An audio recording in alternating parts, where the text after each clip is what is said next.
മലപ്പുറത്ത് പുതുവത്സരാഘോഷത്തിനിടെ വീട്ടിൽ കയറി ബന്ധുവിനെ വെട്ടി പരിക്കേൽപ്പിച്ച കേസിലെ പ്രതി അറസ്റ്റിൽ.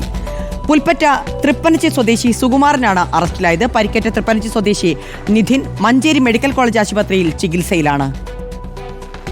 പുൽപ്പറ്റ തൃപ്പനച്ചി സ്വദേശി നിധിനാണ് പുതുവത്സരാഘോഷത്തിനിടെ വെട്ടേറ്റത്. ബന്ധുവും അയൽവാസിയുമായ സുകുമാരനാണ് വീട്ടിൽ അതിക്രമിച്ചു കയറി നിധിനെ വെട്ടി പരിക്കേൽപ്പിച്ചത്. സംഭവത്തിൽ സുകുമാരനെ അരീക്കോട് പോലീസ് അറസ്റ്റ് ചെയ്തു. മുൻവിരോധം വെച്ചായിരുന്നു സുകുമാരന്റെ ആക്രമണം. വെട്ടേറ്റ നിധിന്റെ പിതാവ് പ്രകാശനെ ആക്രമിക്കുകയായിരുന്നു പ്രതിയുടെ ലക്ഷ്യം. എന്നാൽ പ്രകാശൻ വീടിനകത്ത് ഓടിക്കയറി രക്ഷപ്പെട്ടു. സുകുമാരന്റെ വെട്ട് തടയാൻ ശ്രമിക്കുന്നതിനിടെയാണ് നിധിന് വെട്ടേൽക്കുന്നത്. കഴുത്തിന് താഴെ വെട്ടേറ്റ നിധിന് ഗുരുതര പരിക്കേറ്റിരുന്നു.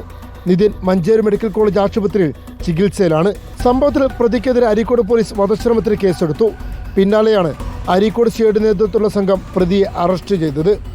Manjeri judicial first class magistrate കോടതിയിൽ ഹാജരാക്കിയ പ്രതിയെ 14 ദിവസത്തേക്ക് റിമാൻഡ് ചെയ്തു. റിപ്പോർട്ടർ മലപ്പുറം.